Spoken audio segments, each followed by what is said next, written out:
अस्सलाम वालेकुम प्यारे बच्चों, आज हम नज़म वतन की मिट्टी गवाह रहना के तफसीली सवालात करेंगे।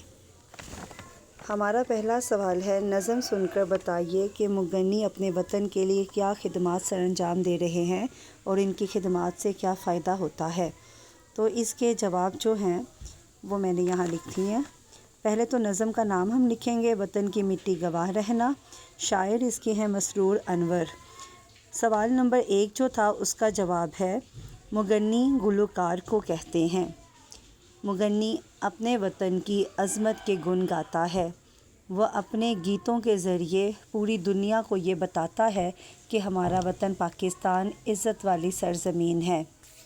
मुगन्नी अपने गीतों के ज़रिए अपने वतन पाकिस्तान की खूबसूरती को बयान करता है और बताता है कि ये खूबसूरत सरज़मीन है और इसमें बसने वाले लोग भी खूबसूरत हैं, जो अपने वतन की तरक्की और सरबुलंदी के लिए अपने अपने शोबों में भरपूर मेहनत कर रहे हैं। मुगन्नी अपने गीतों में बताता है कि अल्लाह ताला ने हमारे वतन पाकिस्तान को बेशुमार नेमतों से नवाजा है और हम पाकिस्तानी इन नेमतों से फ़ायदा उठाकर और इनका मुस्बत इस्तेमाल करके अपने वतन की मिट्टी को अजीम तर बना रहे हैं। मुगन्नी के हर सुर और हर एक लहर से हम पाकिस्तानियों की मोहब्बत ज़ाहिर होती है। इन गीतों के ज़रिए मोहब्बत के जज्बात फ़रोग़ होते हैं और अहले वतन के दिलों में वतन की मोहब्बत और बढ़ती है। तो ये था हमारा पहला सवाल। और अब हम दूसरा सवाल देखते हैं, क्या आप अपने वतन से प्यार करते हैं? आपको पाकिस्तान में कौन सी चीज़ें बहुत पसंद हैं?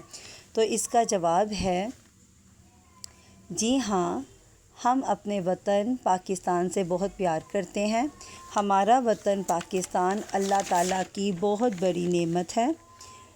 हमें हमारा मुल्क, यहाँ पे नेमत लिख लें, बड़ी नेमत है। हमें हमारा मुल्क पाकिस्तान पूरी दुनिया से ज़्यादा अज़ीज़ है। हमारा मुल्क पाकिस्तान हमें करोड़ों कुर्बानियों के बाद हासिल हुआ है। कुदरत का निज़ाम है कि हर जानदार को सुकून और आराम अपने घर में ही मिलता है।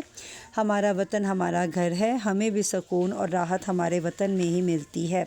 हमें हमारे वतन की हर एक चीज़ से बेहद मोहब्बत है। इसके ऊंचे ऊंचे पहाड़, इसमें बहते दरिया, इसकी वादियाँ, इसके मैदान, सब कुछ हमें पसंद है। हमारा वतन सारे का सारा ही खूबसूरत और बेमिसाल है। अल्लाह ताला ने हमें 4 मौसमों से भी नवाजा है, जो अल्लाह ताला की बहुत बड़ी नेमत है। अल्लाह हमारे वतन को हमेशा सलामत रखे और आबाद रखे, आमीन। तो ये है हमारे तफसीली सवालात नंबर 1 और सवाल नंबर 2। तो इसके जवाबात मैंने आपको बहुत तफसील के साथ लिख दिए हैं। अपना ख्याल रखें। अल्लाह हाफ़िज़।